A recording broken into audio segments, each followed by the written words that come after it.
G2 sent packing away from this position. I say that, to be fair, what's going on here at ramp? This is messy. Oh dear, Hunter. He pushes past the smoke. He hides in the ramp smoke, catches a player pushed aggressive in Tessa.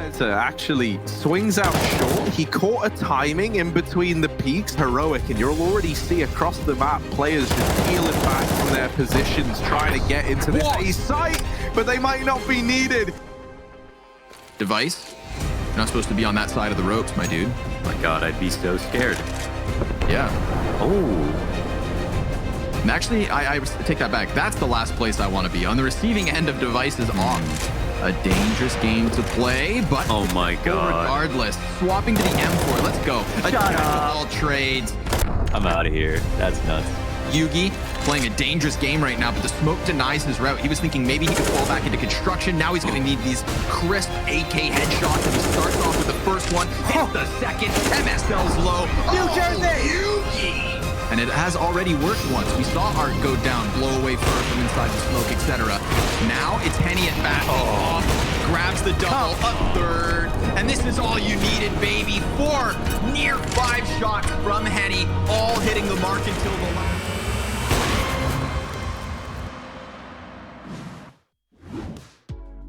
Hot damn, what a day for some Counter-Strike, ladies and gentlemen. Welcome back to the DreamHack Masters Spring 2020. My name is Trace. I'm refreshed. I'm feeling rejuvenated. I had an excess amount of sleep, and now we are here ready to get the games back underway. It's actually been 2 days of play, which has netted us 4 best of, well, I'm actually lying about that. What we are going to do, though, is get ready to kick off day number 3. And let's do that right now. Sounds good.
And of course, I would never want to do this alone. I can assure you, being up here by yourself sounds like a terrifying ordeal, and I would want absolutely nothing to do with it. So I brought my 2 friends along, Christine and Sudin, and they are writing in from around the world, calling in rather. How are you two doing on this lovely evening?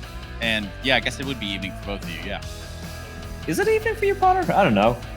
Trace, you're losing it. 30 a.m. evening. Yeah. That's evening. That's evening. That's good enough for me. That's good enough for a gamer evening, if you will. But in all seriousness, let's get down to it. This is my panel, and we're ready to jump back into the DreamHack Master Spring 2020. Now, we've already seen a plethora of Counter-Strike. We're going to see so much more. The action is packed for at least the next 2, 3, 4, 5 weeks. We don't know, but we are keeping our finger on the pulse right here at the desk. So let's just go ahead and start our conversation around some of the things that we took away from yesterday. Obviously, there was a massive blunder that happened. We'll get into that, don't worry. But what were some of the key takeaways for you two? And we'll start with you, Christine. I mean, it's certainly gotta be G2 beating Heroic out yesterday and North really just not showing up in any form or fashion. And that was kind of the question that we had the previous day when they actually went pound for pound and started taking away rounds. We started thinking, maybe this Christo guy is the fit that they were looking for, but they're still looking like it's obvious that they have a lot of growth that they need to do as a squad, as a unit. But otherwise, other than that, I mean, yesterday was a jam-packed day, and as it says down here, we lose our first team today. So it's elimination day. It's always an exciting day.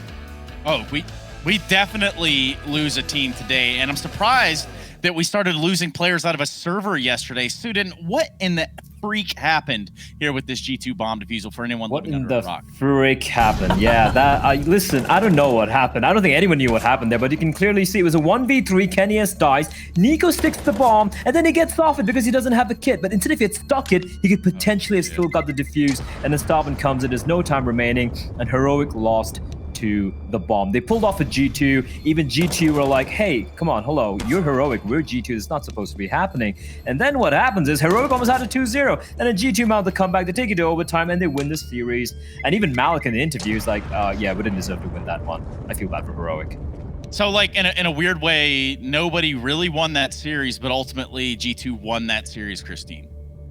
Ultimately, Yeah. yes. Yeah. Ultimately, yes. So what is, I guess, our take? Do we think the G2 learns from these things? Because it seems like it happens every now and then. It always has something to do with a bomb as well. I don't think they're looking good. Even the interview Malik said yesterday, it's like they need a break right now. That's not going to happen anytime soon. You still have to play out the duration of this thing. And for G2 to get knocked out in this group is going to be a punch down under. That's going to hurt real bad, and that's not going to be the way they want to start their holidays or whatever, right? You're playing in a group with 3 teams where 2 of them have stand-ins, and one of the other teams is pretty much a brand new roster. Heroic are a month old with Nico getting picked up, and you're going to go out last. That's going to be a very terrifying thought. Thankfully for them, they won yesterday, but today, if they don't show up, I mean, a lot of questions going to be raised about this lineup.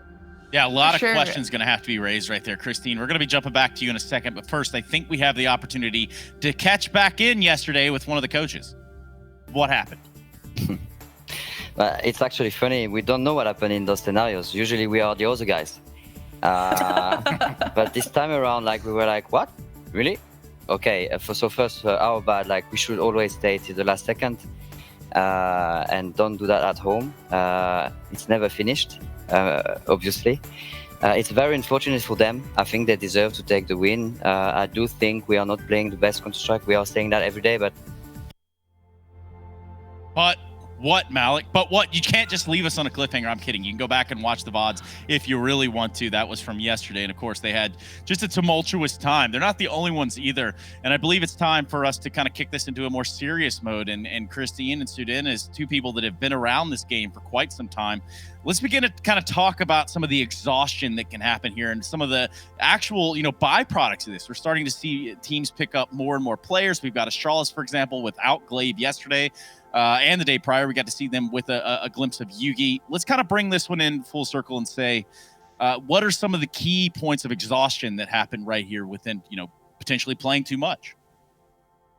I think the mental gymnastics that majority of these players have to go through on a daily basis on trying to figure out how to improve, how to get your teammates to improve, and how to figure out a winning formula for you and your squad. I mean, it is mentally exhausting. And it is funny to think about, how could Counter-Strike make you physically exhausting as well? Like, how can it drain out your energy? But actually just using your brain power on a daily basis, when you're trying to clutch the amount of brain power that it requires of you to actually go through with that, it can actually in turn make you physically exhausted as well. So it's just all key points connecting together, and then all of a sudden you find yourself just exhausted at the end of it all, and figuring out how to continue forward. So I can absolutely kind of relate to these players, and I hope that they can all try to help each other out, help lift each other up. And that's kind of what we're missing, is that land piece, is seeing your teammates face to face and being able to lift their spirits up. And it's much more challenging online, but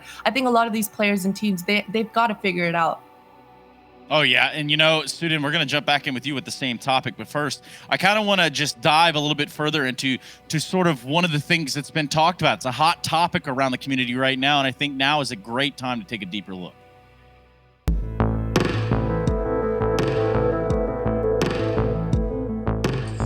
I think definitely that stress and fatigue are a big part of CS. I think that the schedule is silly, in my opinion. I've said that multiple times. Yeah, well, 2020 was supposed to be the year where all the top teams were not traveling to every single tournament that was, announced. It was supposed to be a much better schedule than before, so people don't get burned out. I like the schedules and the way that the other esports handle it, right? Like League of Legends, they barely travel at all. I don't know, it's sort of like a double-edged sword. I love like visiting all the new countries and seeing all the new fans in different places, but it's really grueling and it takes it out of you. We've seen a lot of people getting feeling the effects of that as of late. Glaive has just decided to take a 3-month break, and Cabby just couldn't play anymore for North. So I think that's inhuman. I think that it's gonna change at one point for sure. I think that right now we're just demanding too much of players. Teams last year were playing tournaments all the way up till, I think it was the 23rd of December, and then you have to travel home on Christmas Eve and stuff, and obviously that is not, you know, a good way of scheduling and having your life. And I think that we're gonna see more people getting stressed and stop playing or holding breaks, and otherwise we'll see like teams signing more players. I think that's the only way you can really work around it if the schedule doesn't change. So I just think that too many games, too many stressful tournaments is just gonna burn out people. Yeah, I think fatigue plays a huge role, and I think it's really important to have just a good mental health right now. And I think you see some players dropping out, needing a break because of just hectic schedule.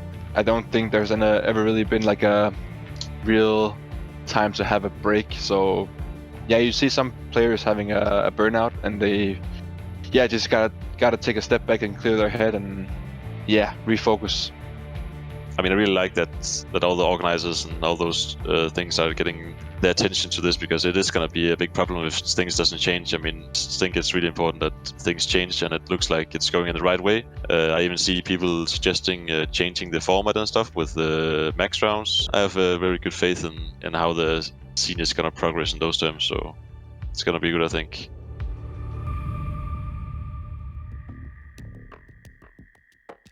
Changing max rounds, you say? Not really any of my business, I suppose. I'll just put that down. But yeah, mental fatigue and exhaustion is a real thing, and it can't go a lot further than just the players. Is something you have to keep in mind. There's an entire production crew behind these things that make these things happen, as well as us over here on the broadcast. There's a ton of moving parts to these things, so I can't sympathize and I can't understand. But look at the good side. Look at the positive side. Sometimes we take too much time looking at the negatives and not looking at the positives. That Counter-Strike is on the cards for today, and I think that that's a great place to start. And Christine, would you please walk me through the groups as they stand with the teams that we still have in play?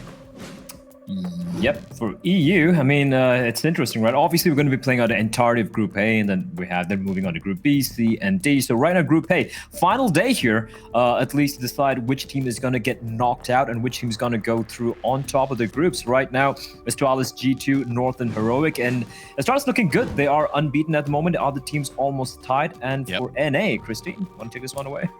For NA today, at the end of the day, it's going to be Liquid versus Furia. And each day at the end, we've had a NA match from Group A finishing off the day. So it's going to be Liquid versus Furia. And I'm excited because yesterday, Furia, they were looking hot to trot and they are firing on all cylinders. And Liquid look like a team that can be bullied, actually. And that's not a line that I'm used to quite saying. So I'm excited to see which Liquid shows up today as well. Are you saying that you would like to bully Liquid, Christine? Is that what you're saying? Can we get the confirmation of that live on air? Yeah, I think it would be too. I want to bully Naf around in that server, you know? Yeah, unfortunately, I think if there was a playground to bully Naf around on, I don't think it's in the server. It's probably more so outside of the server. Speaking of outside of the server, some of the things that happen within also bleed into the outside. And I'm talking about some of the possible scenarios and possible outcomes of the group today. We start to send some teams home, and today is actually the taste of that, the first go at it. If you look at this Group A, Astralis, G2, North, and Heroic, what do we think about this one, and what are some of the possible outcomes here, Bleh? I think the most likely outcome, I mean, it's up in the air, right? You have Astralis right now, they're 2-0 up. They're going to be playing G2, and G2 are going to be looking for vengeance. Bear in mind, G2, despite having struggled so far in this group, they are still the one team who, on paper, they haven't had any lineup changes. They're a team who's been around for a while now. They should be kind of the favorites going into this matchup, but then Astralis have looked so good. They have North versus Heroic, and there are so many outcomes possible. I think there are like 7 or 8 of them right now. What we're going to be seeing is if Astralis and North, they win, like everything's in the air. Anyone can go out on top, anyone can go out as well. But I do believe, as it stands right now, the only 2 teams who can make it out of the groups in that number 1 position is Astralis and G2, or G2 rather. And apart from that, anyone can go out depending on the results. It could be a 2-1. Winning a game 2-1 or a 2-0 could dictate if you or even your opponents go through to the next stage. So it's up in the air. A lot of scenarios there. Yeah, a lot of moving parts. Speaking of moving parts, we're going to move along swiftly. Christine, we have some matches today. Do you know what they are? Pop quiz. I do. We've got North versus Heroic coming up here first, and then it's going to be followed up with Astralis versus G2 Esports to round out that Group A. And as I mentioned, that NA match to end the day, Team Liquid versus Furia Esports. That's the one I'm looking forward to the most, Trace. Really? Liquid Furia, that's the one you're going to pick, Christine? No, I'm kidding. I get it. I'm excited too. I want to see the Liquid bounce back.